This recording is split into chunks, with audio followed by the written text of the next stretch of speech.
Relation and function के most important question है which is based on equivalence relation. और ये क्वेश्चन काफ़ी बार एग्जाम्स में आया, आपके प्री बोर्ड वगैरह में भी आया होगा, आपने नोटिस किया होगा। तो ये क्वेश्चन के मैंने स्पेशली ये 4 पार्ट चूज़ किए। इनमें से मैं सबसे कॉम्प्लेक्स वाला पार्ट, अभी ये वाला पार्ट आपको समझाऊंगा। इसमें हमें प्रूव करना है कि ये इक्विवेलेंस रिलेशन है।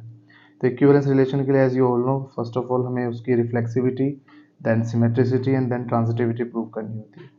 तो इस क्वेश्चन में खास बात ये है कि ये जो सेट है, जिस सेट पे डिफाइन है वो है n क्रॉस n।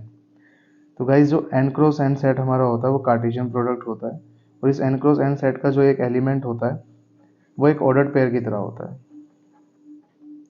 यानी वो एलिमेंट हमेशा ऑर्डर्ड पेयर में होता है, a dot a comma b की फॉर्म में होता है। ये एक एलिमेंट है इस सेट का। तो जैसे हम नॉर्मल एलिमेंट लेट करते हैं, नॉर्मल रिलेशन में एक एलिमेंट a लेते हैं, यहाँ हम जब भी एक एलिमेंट लेंगे तो वो ऑर्डर्ड पेयर की फॉर्म में लेंगे, a कोमा b की फॉर्म में लेंगे। तो स्टार्ट करते हैं। सबसे पहले हम इसकी रिफ्लेक्सिविटी प्रूव करते हैं।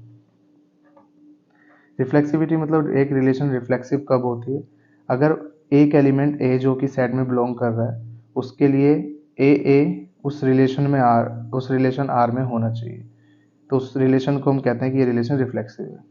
अभी यहाँ जिस सेट पे रिलेशन डिफाइन है वो सेट है n क्रॉस n। तो उसमें हम जो एलिमेंट लेके चलेंगे वो हम ab लेके चलेंगे। For all ab belonging to n cross n। तो आपको करना क्या, इन क्वेश्चंस को करने का तरीका है, जैसे ये A B R C D है, आप पहले रफ में चेक कर लो कि रिफ्लेक्सिव के लिए हमारे पास होना चाहिए A B R A B. A B R A B कब होगा, इस रिलेशन को पहले ध्यान से आपको देखना है। It is A D B plus C and B C A plus D. जो भी एलिमेंट इस रिलेशन में आ रहे हैं वो इसको सेटिस्फाई कर रहे हैं। तो अगर हमारे पास A B R A B होना चाहिए, we should have A B B plus A should be equal to BA A plus B। तो ये चीज़ हमारे पास होनी चाहिए, तब हम कह सकते हैं कि ये रिलेशन रिफ्लेक्सिव है।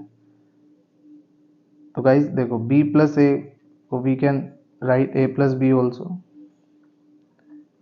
and if we multiply AB both side so we can write it like this। तो इस बेसिस पे हम कह सकते हैं therefore AB R AB, therefore R is reflexive। Next is symmetricity। Symmetricity, as you all know, for all a comma b belong to R, we should have ba belongs to R। यहाँ पे फ़र्क ये है कि यहाँ पे एक पूरा एलिमेंट हम a b लेते हैं, सो हम क्या लेके चलेंगे, late a b r c d। a b r c d हम लेट करके चलते हैं, और हमारे पास क्या आना चाहिए, अगेन हम रफ में लिख लेंगे कि हमारे पास होना चाहिए C D R A B. अब C D R A B के लिए रिलेशन के हिसाब से हमारे पास क्या बनना चाहिए, C B D plus A should be equal to D A B plus C. इस रिलेशन को अप्लाई करते हैं। तो अभी हमारे पास ये है, इससे हमें ये लेके आना है। तो इसके अकॉर्डिंग हम लिख सकते हैं A D B plus C is equal to B C A plus D. अब देखिए ये हमारे पास है और हमको ये लाना है। तो अगर हम ध्यान से देखें तो इसमें क्या है, सी बी डी प्लस ए है, यहाँ हमारे पास B C A plus D है। तो सबसे पहले तो इसका ऑर्डर रिवर्स कर लेते हैं, इसको इधर और इसको इधर लिख सकते हैं बिकॉज ये दोनों इक्वल है। तो B C A plus D is equal to A D B plus सी।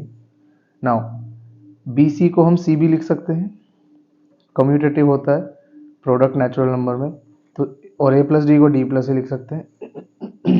ऐसे ही हम ए डी को डी ए लिख सकते हैं और इसको बी प्लस सी लिख सकते हैं। तो अगर हमारे पास ये आ गया, it should implies C D R A B. On this basis we can say R is symmetric. Now जो सबसे इंपॉर्टेंट पार्ट है इसका वो है ट्रांजिटिव, जिसको करने में प्रॉब्लम होती है। So for transitivity we know if A B belong to R, B C belongs to R, we should have A C belongs to R. But यहाँ पे क्योंकि हमारा जो एक एक एलिमेंट है सेट का वो खुद ऑर्डर पेयर की फॉर्म में है, तो वी शुड हैव, हम लेट करके चलते हैं कि A B R C D and C D R E F. Transitivity के लिए we should know A B R C D R E F, we should have A B R E F.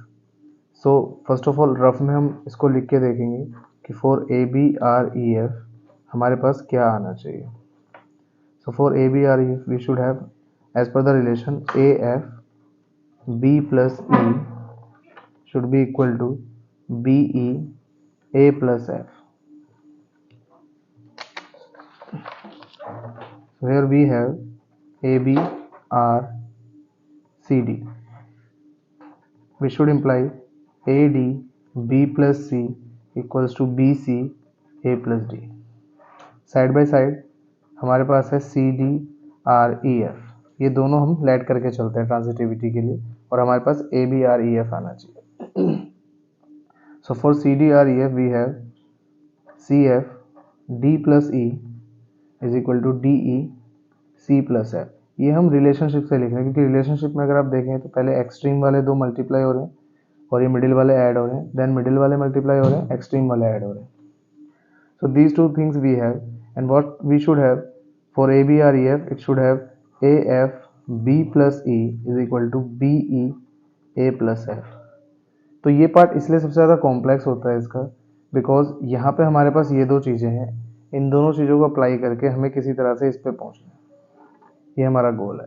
अब अगर आप इसमें ध्यान से देखो तो यहाँ पे जो भी एलिमेंट्स है उन सब में ए एफ बी और ई है, जबकि ये जो दो चीज़ें हमारे पास है यहाँ पे A B C D E F सब में है। तो यहाँ से हमें एक चीज़ समझ आती है कि किसी तरीके से हमें सी डी के रोल को ख़त्म करना है, क्योंकि इसमें सी और डी कहीं नहीं है। तो उसके लिए हम क्या करते हैं, यहीं से हर क्वेश्चन में कुछ डिफरेंट हो सकता है। इस क्वेश्चन के लिए हम क्या करेंगे, बी सी को यहाँ लेके आएंगे। हमारा मेन पर्पस है किसी भी तरीके से सी डी के रोल को ख़त्म करना, तो हम सी डी को एक साइड लाने की कोशिश करते हैं। अब इसको डिनोमिनेटर को सेपरेट कर लेंगे हम,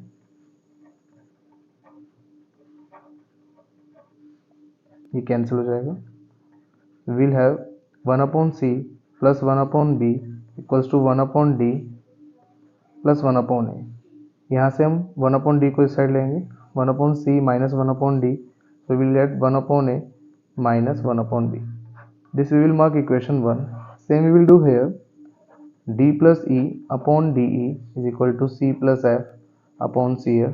Now separating the denominator, we will get D upon DE plus E upon DE.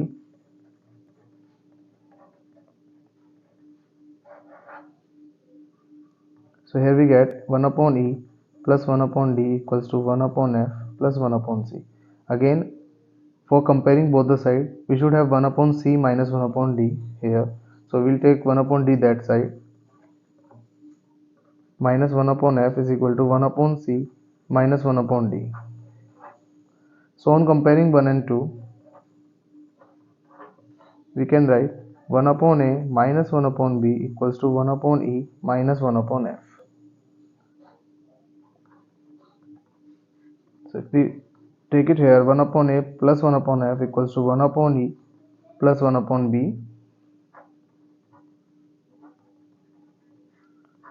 By adding these two, we will get this, and if we cross multiply, we will get BE F plus A is equal to AF B plus E. And as I told you, for ABREF we should have this, and now we are having this. So we just change the order. AF B plus E is equal to BE A plus F.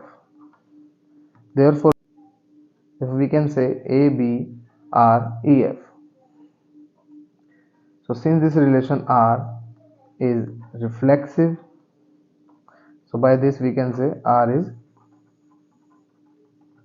transitive. So as this relation is reflexive, symmetric and transitive,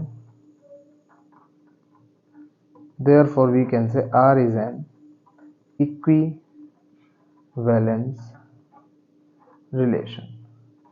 तो जैसे हमने इस question में किया, पहले हमने reflexive prove किया, फिर सिमेट्रिक एंड देन ट्रांजिटिव, ये तीनों प्रूव करके हमने इसको इक्विवेलेंस रिलेशन प्रूव किया। अब इसके 4 तरह के क्वेश्चन है जो मैंने निकाले हैं, इसमें सबसे कॉम्प्लेक्स पार्ट मैंने कराया है। बाकी इन 3 पार्ट में अगर आपको कोई प्रॉब्लम हो तो आप प्लीज़ कमेंट करें वीडियो के एंड में। And for more questions just visit our channel the class by Hitesh Kumar.